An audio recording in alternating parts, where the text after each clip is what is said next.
Hello and welcome to the Growing Green podcast.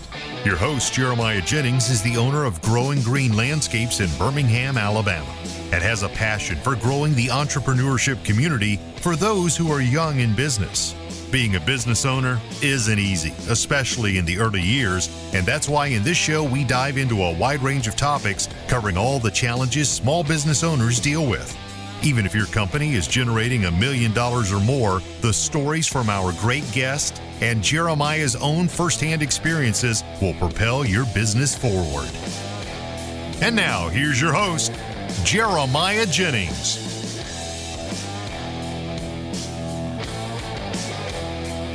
What's going on, everybody? Thank you so much for tuning in to another episode today here on the Growing Green podcast. This is your host, Jeremiah Jennings, and I am so excited to be coming to you today with another fresh new episode for you.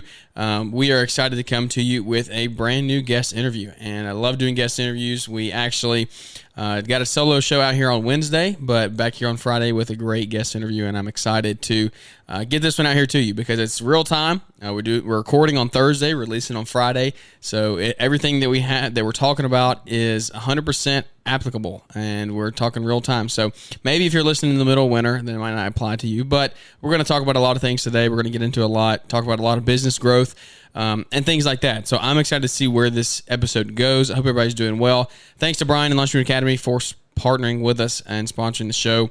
Go check out Launchpreneur Academy if you have any resources that there's resources there that you don't even know you need, that you need to go check out at Launchpreneur Academy. They've helped us in our business tremendously, and I know they can do the same for you. So go check them out there, and they will be a huge help to you. But I tell you what, let's hop into the show. Let's go ahead and bring our guest in here, and let's get rocking and rolling. We have Brenden Beals with us from Beals Lawn Services up in Ohio. How you doing this evening, buddy?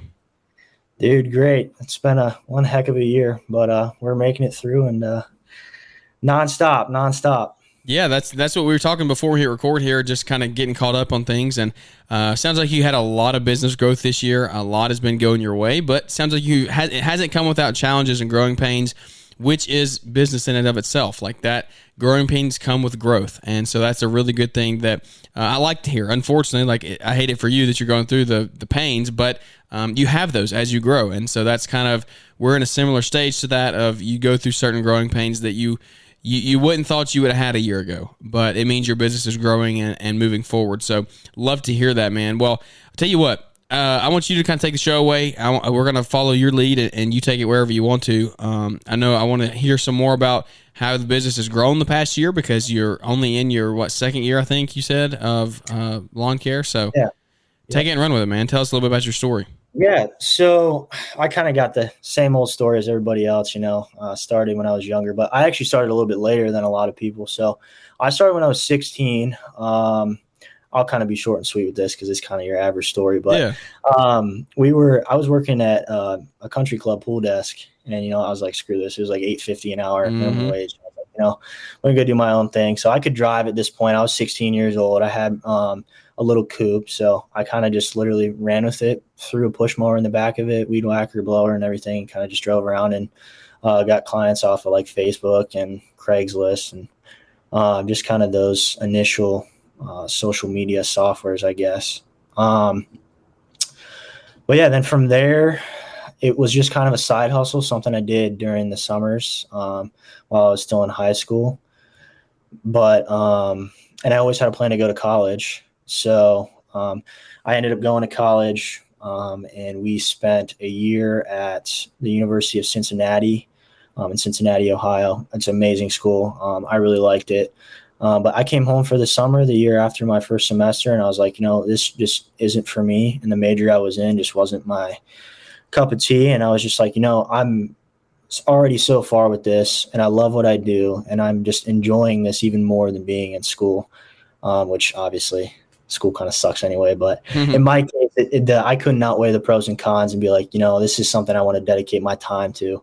And give up what I had going here, because that was kind of the caveat I was in. So I decided, we're done with it. I didn't really drop out fully. I'm still in college, but I take all online classes, and it's really tailored towards my schedule, which is super nice. But so we filed as an LLC last year, fully insured, everything, whole 9 yards.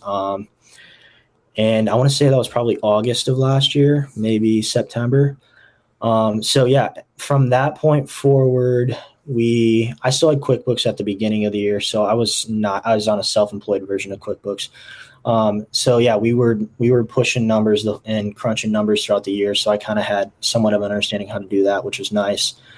And then eventually at the end of last year, I think we were at like 60-ish K revenue, which was like, okay, like, this is good to see because I was about to get this degree and graduate and make 60 grand a year. Yeah. So I'm like, at least I can prove to myself that I can raise what I was going to get right now without a degree. So I was like, I've done this in half of a year of being legit. What can I do in a full year? So I kind of just started brainstorming last winter and came up with some ideas, some places I could go to, some people I could surround myself with, and just kind of getting my name to push my name further into the community. Because how I was doing it before wasn't really the best. Because the past 4 years the 3 years I had just been doing the side hustle thing. So I was way underselling myself and kind of just pushing my name up and through the woodworks that way. Because our area, most areas are super saturated. So with landscape companies. So that's kind of how I did it first. And then obviously this year, once we came official, I'm like, all right, I got to kind of cross my T's and dot my I's and know my numbers a little bit better. So yeah, we started this year. I ended up collecting and gathering. I want to say we were at 85-ish at the beginning of the year mowing accounts. And these are, I shouldn't say accounts. They are accounts, but like 40 of them are owned by one property management company. So like it's a cool scenario to where like when we invoice one person for 40 lots. Yeah, that's nice. So it's super nice in that aspect. So, but like when I like talk to somebody about it, it's kind of odd. You got to kind of clarify that. But so like from a back end standpoint, that has saved me extremely because I don't have to deal with 40 customers rather than just one. So I probably would have lost it without that. But yeah, so we started with 85-ish at the beginning of the year. And also just to throw this out there, this is just your cut and dry, right place, right time scenarios. One of them was complete right place, right time. I actually went to my buddy's house and was helping his mom's ex-boyfriend move out of their house. And another guy was there. He's like, I was just telling him about like, what I do and everything because he liked my truck. And I was like, yeah, I landscape. And he's like, oh, we actually have some properties down in Columbus, Ohio is kind of where we're based out of, a little north. I was like, oh, shoot. So we kind of just started talking about it and push come to shove. And I ended up taking over his properties. And then he got me like 20 more through his other property or through his property management company. And then my buddy, Dan Kelly, I'll give him a shout out here. He works for a company, Legacy Ohio Homes, which they do flips and remodels and rentals and all that stuff, which I'm also interested in. So that's kind of a blessing to get into business with him because I can kind of pick his brain on stuff and we're really good buddies. So, but yeah, I got all of their properties. He came to me and he's like, dude, do you have the infrastructure to do this? And I'm like, nope, but I'll figure it out, man. Just give it to me. We'll get it taken care of for you. So I got another 40 through him. So we were at 70. And then I had 30 roughly at the end of last year. I ended up dropping a couple through the winter just because, well, not a couple. Now that I look at it, it's probably like 10 or so. So I dropped a couple people just because our routes were kind of all over the place. So I wanted to tighten them up a little bit. Yeah. And then after that, we just kept running. And throughout the season, we've been extremely, extremely blessed and just super busy with that alone. And then projects as well. We don't get into any hardscapes or anything.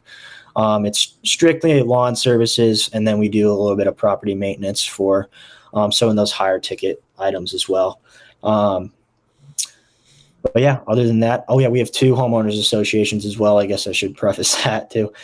So that's in with that 85.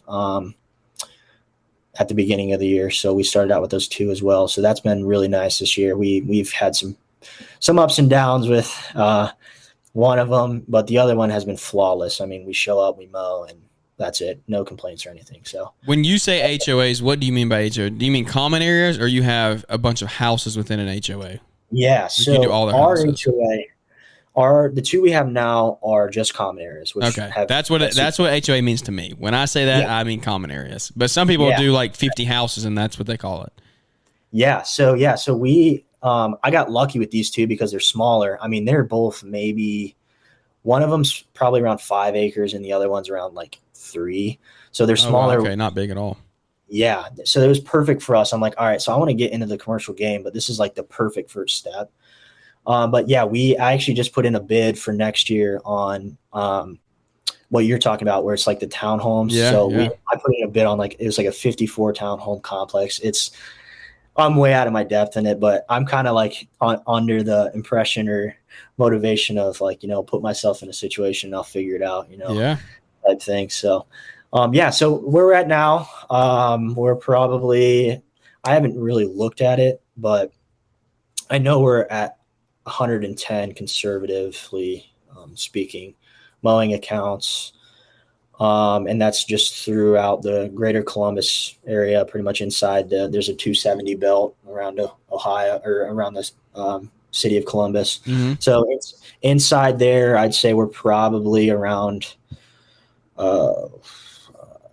70 to 80 clients. And then the rest of them are up north in Delaware around our home base. So it's been, this year has been like such a just blessing from God. I mean, we have been insanely blessed from the employees I've gotten. Me and Jeremiah talked about it a little bit before, but they're younger guys. They're all my age. So I'm 21 years old. I mean, they're all kind of roughly my age. So I threw them into some positions that they were not ready for, and they kind of just took it and ran with it. They knew how much this meant to me and kind of just doubled down with me and just took off with it and really made it what it is now. I mean, I would be so lost without them, and we'd be in deep trouble for sure. So yeah, man. Okay, so there's so much to unpack here. We kind of relate. I'm 2 years older than you, not very far at all, but I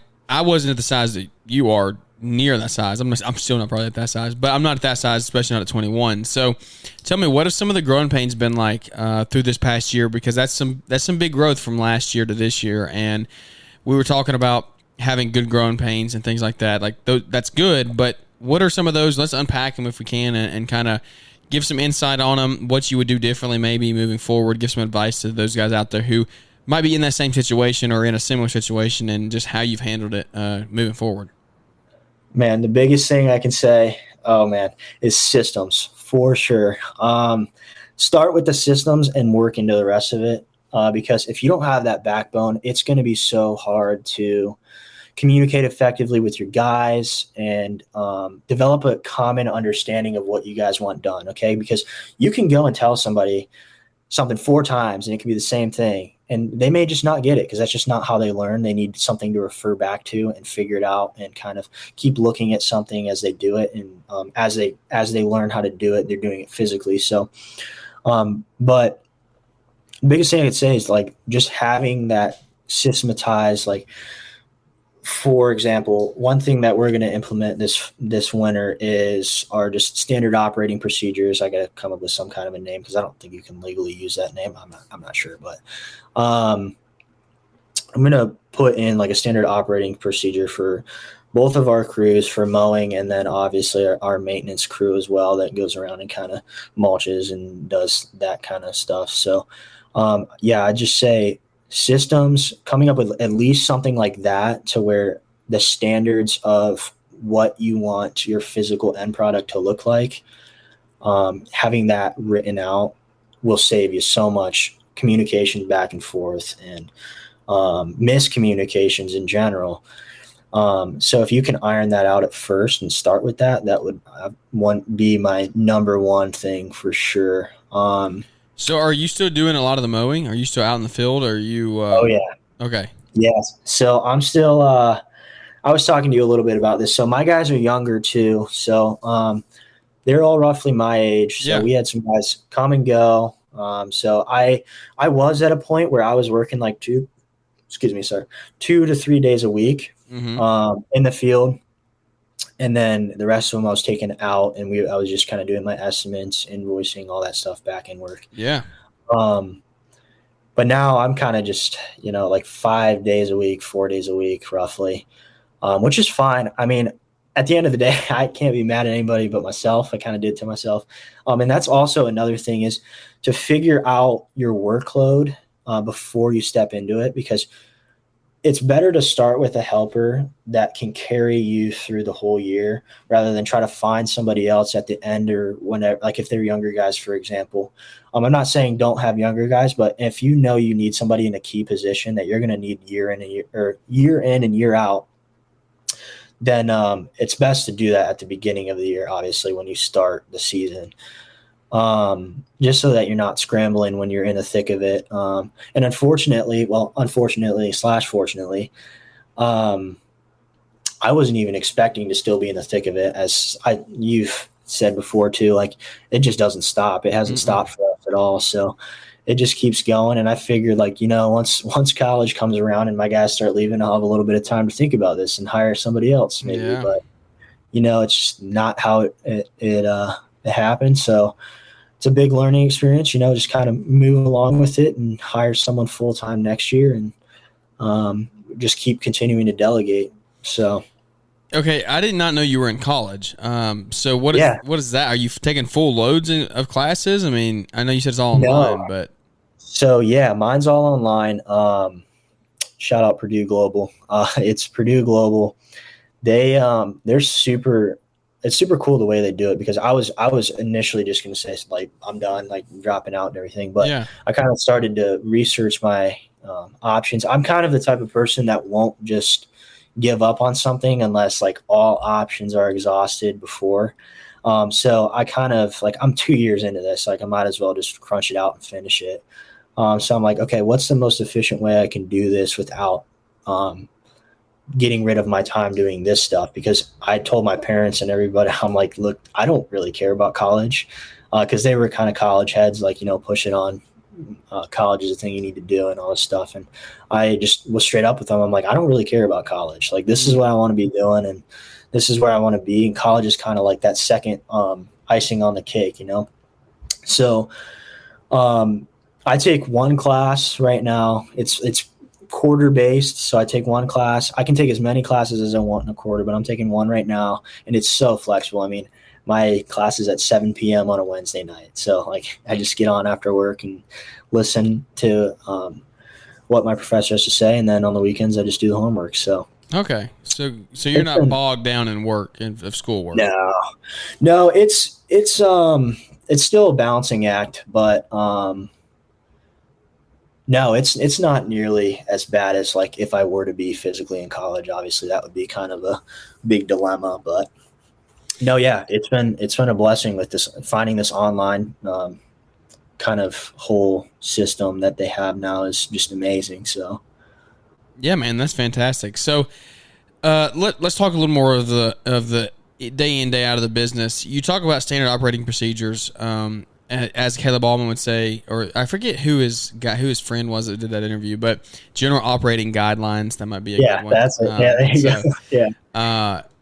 What does that look like for you? And I know you don't have it all ironed out yet, but like, what is a rough draft for you? Like, what's going through your head? Because I know we all talk systems and processes all the time. We say that stuff, but like, if you never had any systems or processes, then you probably don't know what that means. And so, lay that out there for us and tell us, what does that look like? What point are you trying to get across to your guys through that general operating guideline? And then in that, what is like the actual breakdown of it? Just rough draft.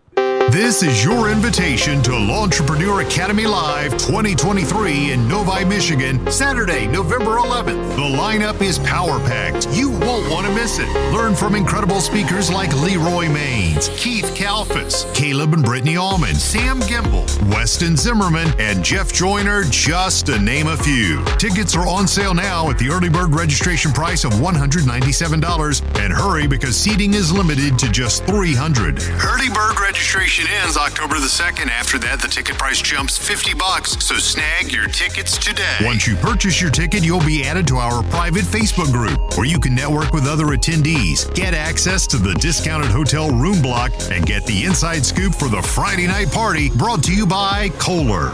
Thank you to this year's sponsors, Xmark, Sure Track Trailers, Yard Book, and Boss Snowplow for helping to bring this incredible event to life. We can't wait to see you November 11th, Novi, Michigan, at L'Entrepreneur Academy Live 2023. Get your ticket today at l'entrepreneuracademy.com or use the link in the podcast description. L'Entrepreneur Academy Live.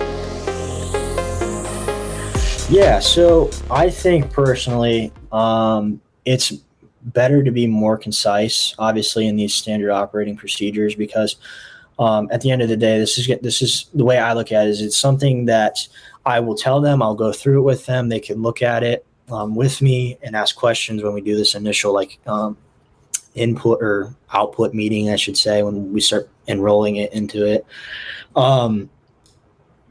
But for them, it's kind of like a reference point. And I almost look at it as like one more buffer between me and the guys as well. So like, instead of coming to me and asking me questions, I'll get into kind of what those questions are in a second. But like, instead of coming to me and asking me questions, they can just look at this and say like, hey, this is what I need to be doing. This is step A, step B, step C, that kind of thing laid out so they know what to do.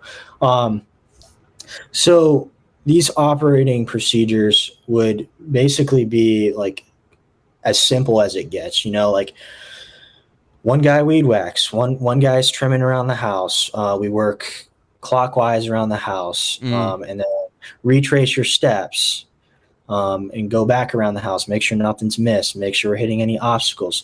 And then when we're mowing, we're tip to tip. We're making sure we're striping correctly. We're not leaving any mohawks. And then as well with that, we're making sure our deck height is adjusted to where it needs to be based on the growth of the grass.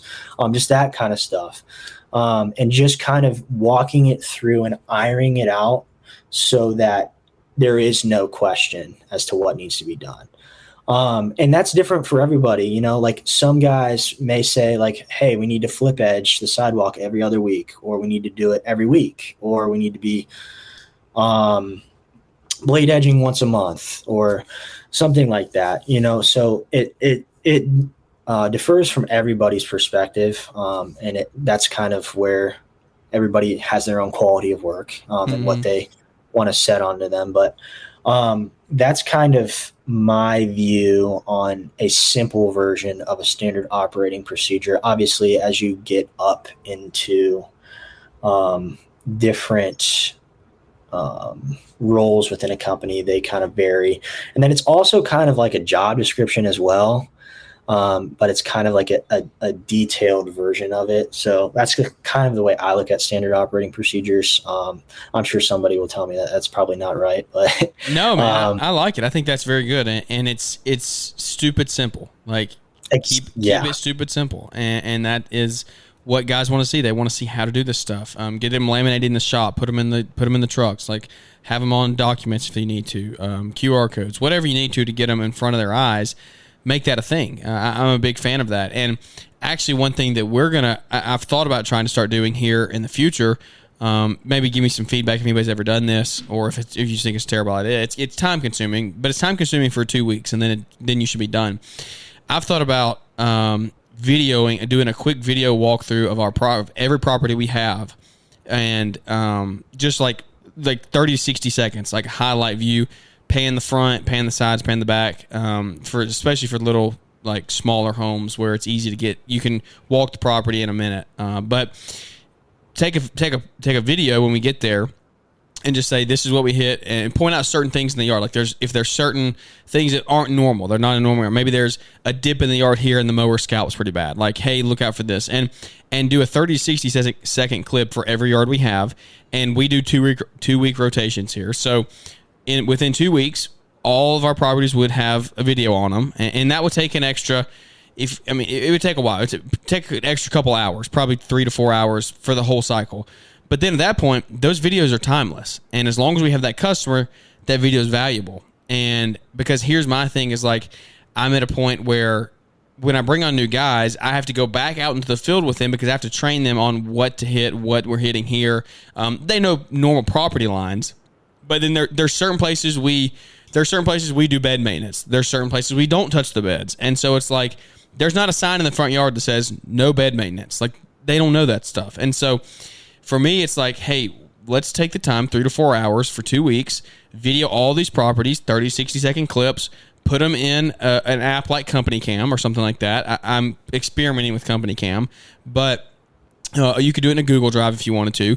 Put it in some cloud file where a new employee has access to that, and every time you put them in order, and every time they go to the yard, you tell them what's on the list for the day, or the next day you say, hey, look, these are what's on the list for tomorrow.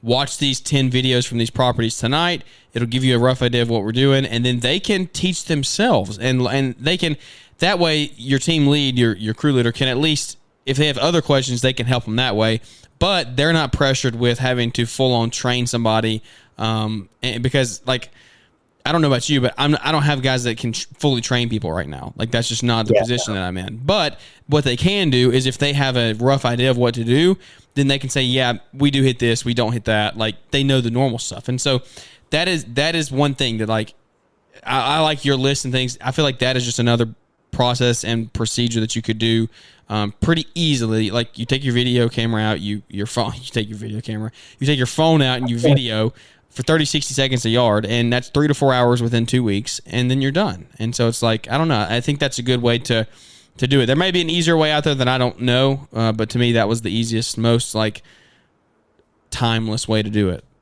Yeah, no, I totally agree. That's so, I can't believe you brought that up because I was literally just looking at Company Cam last night because I just think it's such a good idea. And for exactly what you said, I mean, I have, like, most of my guys know what they're doing now, but like, what happens when we need to hire someone else? You know, correct. You go back to the field.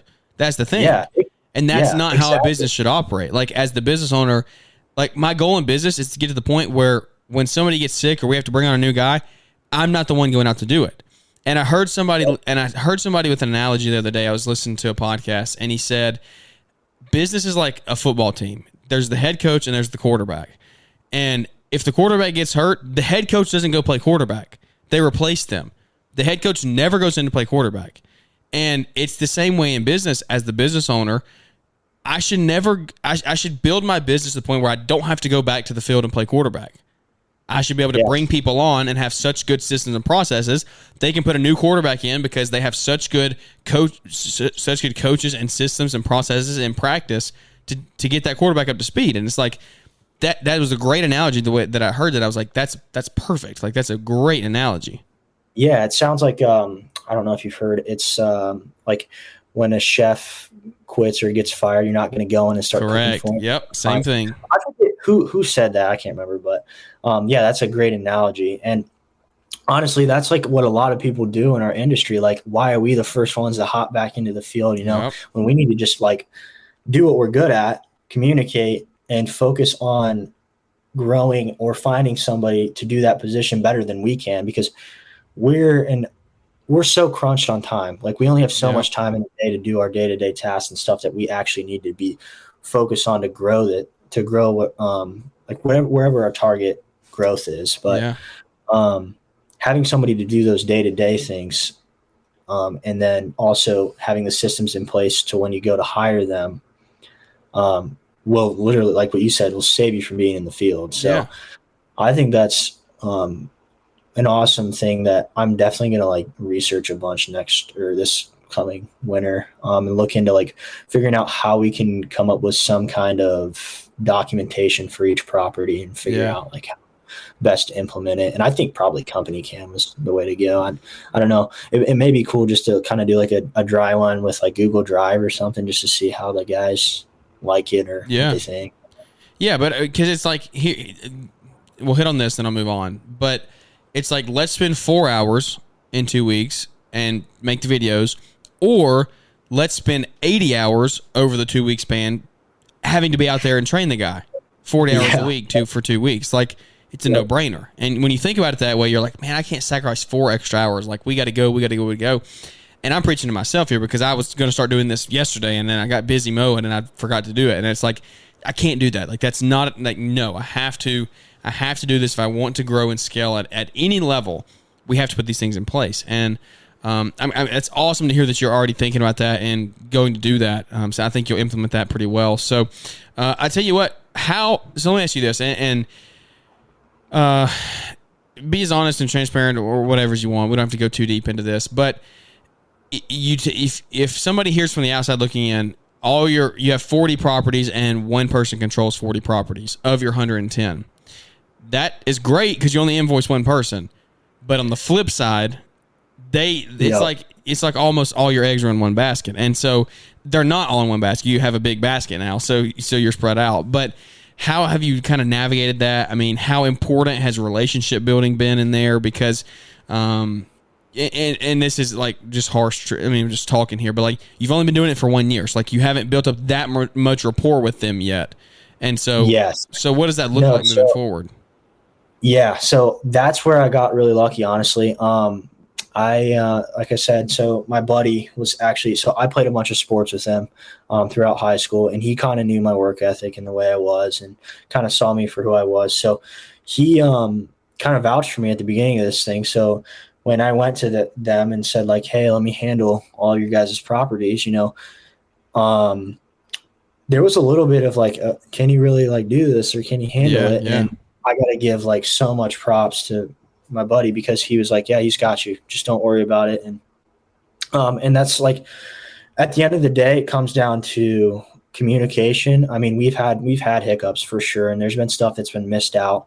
But in the grand scheme of us managing 40 properties, I mean, I've talked with their guy who handles them, probably like maybe 10 instances or so of where things haven't been getting done the way that they would like them to. Mm-hmm. And that's on 40 properties throughout the year. So there has been hiccups for sure, but obviously like just communicating through that and figuring out like, hey, what are you guys looking for? Like, for example, like I say weed whack and I mean like trim. Mm-hmm. So that's different than what they may think weed whacking is. And we had to clarify this actually just recently. Like, hey, we're not weed whacking weeds in the beds unless you want us to. That's something we can do for sure. But that's not what I mean by weed whacking. So like that kind of, it's as simple as that kind of like communication, making sure that what you're saying is actually what you're doing. So that was kind of like something that I had to correct when I'm talking about that. Cause I always grew up like, we weed whack and not trim, but yeah, so I just think communication is definitely number one. And then if you got to know people, you got to have connections. I mean, connections are the biggest thing. What does Fullerton say? Your net worth is your network is your net worth. Yeah. Yeah. Yeah. So, I mean, it's just that. I mean, and then the greatest thing about it is it just continues to grow. So like I tell them like, I'll be straight. Cause they know like I'm young in business and like, this is our first major year. And I told them that from the start. And I said, look, me as a person, I'm going to take care of you and I will do everything in my power to get this done. Yeah. And I did. I mean, at the beginning of the year, I had nobody. So, cause in March, all my guys were in college, and that's like kind of around the time we started mowing. So I was mowing all these 80 lawns myself during the week. So I'm like, I'm going to take care of you guys. We'll get it done. You were doing 80 by yourself? Yeah. Yeah. Holy crap. Yeah. It was crazy. Are they all hopefully like they're all like subdivision yards and stuff? Yeah. So they were all pretty much smaller. I was able to push the HOAs back like as far as I could until I could get to them.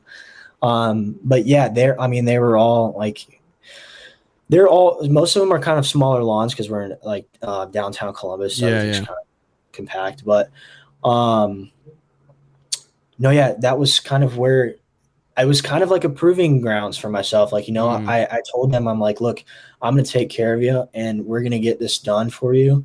And I'm going to show you right now, like I'm telling you right now, this is just me right now, but I'm going to get it done for you. And then let this be an example for the rest of the year. Like, we're going to take care of you guys no matter what.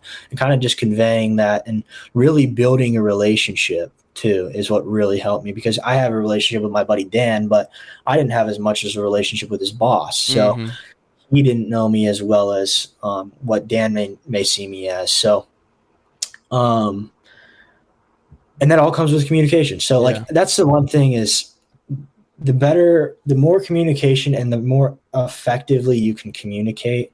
And that means like laminating all of the kinks out from the start, like what I'm saying, weed whacking, trimming, to guys like us, like it may just be the same thing, but some people may take it in a literal term, where we should be cutting down weeds when it's not necessary. Like, you may say that, and that may be something that you do, and that's how you phrase it because you do that. But in my case, I wasn't. So just kind of ironing out those fine details is also kind of what's saved us. But yeah, I mean, it's definitely risky business to have like all of your eggs in one basket. But I think as long as you're kind of keeping tabs and you don't now, like, you have a big chunk, but you can recover. Like, if for some reason they canceled, moved on, your business is still fine. And that's like, that's okay. That's fine.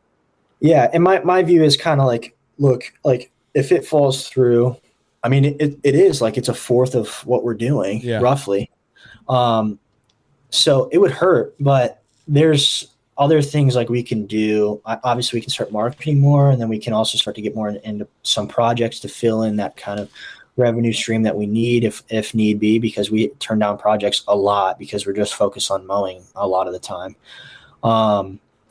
So it's definitely like kind of scary, but it's kind of like I scratch your back, you scratch mine type of thing. Like, we're going to go through hiccups, but I just need you to work with me through them, and kind of just upfront communication, I think, is what kind of has been the key to my relationship and success in that kind of scenario. So I love it, man. I love it. What is a piece of business advice or something, maybe not even business advice, but just business, real life that you've gone through this year, business experience that you've gone through that you would give back to the next person in line? Oh man, that's a difficult one. Aside from systems and processes. Yeah. There's a lot. I think I'm just trying to think of one major issue that kind of taught me some very important rules was like, you can be, okay, so this goes for the younger guys out there. So like, when you're young in business, no matter what people say, they're always going to look at you like you're young in business. Yeah. Like, you can have as much knowledge or be as knowledgeable as you want, but at the end of the day, some people are just going to look at you like that. And coming to terms with that was difficult for me at first, and it kind of lit this fire under me. Like, I just like don't like this, whatever. Like, but kind of working through that, and then developing an understanding for that will help elevate you even more, because then not only are you getting hung up on these people like talking down to you or whatever, but you're bettering yourself, and you're kind of proving to yourself like, hey, they may not have faith in me, but I have faith in myself, and I'm going to grow further than them, because they're caught up in the age gap, So for the young guys, I think a big piece of business advice would just be to like expect people to talk down to you, or to kind of leverage that age gap, and then think about how you can combat that respectfully and not let that get you like emotional or whatever. I think that's probably like one of the biggest things I learned this year. We had a couple hiccups that kind of happened with one of our associations, and that kind of thing came into play. So, and then also business advice. every cliche, know your numbers. I mean, that's kind of a given at this point. You got to know your numbers, especially nowadays when margins are a little bit like not really less thin, but it's easier to lose money, I should say. They're thin. Yeah. But yeah, and then other than that, I mean, you're your own advocate as well. So you vouch for yourself. I mean, you have to really be passionate about what you're doing to be able to sell yourself to the bigger people. I mean, if you want to get big jobs, you got to act big. You got to have that. Some people may call it an ego or whatever, but at the end of the day, like if you don't have that kind of chip on your shoulder, then as a younger guy, that's when you start getting pushed around for sure. But just anybody in general, that's when you kind of get started questioning, like, is this guy professional, or like, does he really know what he's doing, and all that kind of stuff. So that's part of it, man. That's part of experience in life and being in business. Like that time will tell, time will prove yourself. But you're right. In the early years, don't take things personally. Just kind of let it roll off your back. Prove it with your work, not your mouth, that you're worth it and that you have a good business and a good thing going there. I tell you what, before we wrap this thing up here, I got one final question for you. It's really simple. It can be complex, but what is your why? Oh, man, my why. I don't really, honestly, man, I just have always had this I don't even know how to describe it, like just a passion to be successful. So I think part of it was growing up. My dad he's an extremely smart man and just played a huge role in my life. But I also witnessed like a man just struggle going through not really struggle, but dedicate his life to his work and really just do it for his family and to provide. And in turn, I have a great relationship with him now, but in turn, he'll tell you this too. Like he wasn't there all the time when we were younger. So my kind of why, especially for being as young as I am, is just because I want to be financially free at the time I have kids, and I want to be able to be with them as much as I want. And just not have to put the financial stressor on my family. I think that's kind of my biggest why for sure. Is just kind of trying to build financial freedom as fast as I can so that my future family benefits from it. That's awesome. But yeah, that's probably it. I mean, honestly, other than that, I just really like money as well. So yeah, that's a good byproduct of it. Is you get to walk home with some money. So exactly. Awesome, man. Well, where can everybody find you if they want to connect with you on Instagram or Facebook or wherever you're at? Yeah, so I'm on Facebook, Instagram, our website as well. So they're all just Beals Lawn Services. And yeah, I try to be pretty good about Instagram. We're kind of hit or miss. I mean, I think we missed the whole month of July, but hey, you're working. We scratched that one off. So yeah, that's right. Yeah, we're active on Facebook and Instagram as much as I possibly can. So.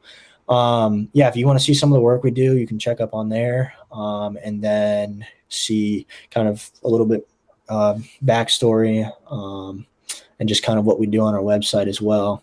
That's probably the two places. And then also I just kind of want to leave something with everybody. So I don't know if you listen to this guy, but his name's Bedros Koulian. He's I know Bedros. Yeah. So his saying is kind of like stuck with me, man. He says it at the end of every podcast, but like, average is the enemy, success is your responsibility, and change can take place in an instant if you're willing to flip the switch. And I kind of live and breathe by that, man. Like, if you want it, you go get it, flip the switch, you can do it. So to anybody out there that's doubting themselves, man, just flip that switch and just do it, man. You got it. Don't worry about what happens. Just throw yourself into it. You'll learn. Boom. So boom. There's no other way to end it. That's a mic drop moment. Brenden, thanks for coming on tonight with us, man, and spend some time with us. Man. Guys, hope you enjoyed it. Like I said, no better way to end it than that. Thanks for coming on, and we look forward to catching up with everybody here on the next episode. Thanks for tuning in to the Growing Green podcast. It is an honor to have you listening, and we hope you receive valuable advice to help take your business to the next level. Don't forget to follow the podcast so you'll be notified when our next episode drops.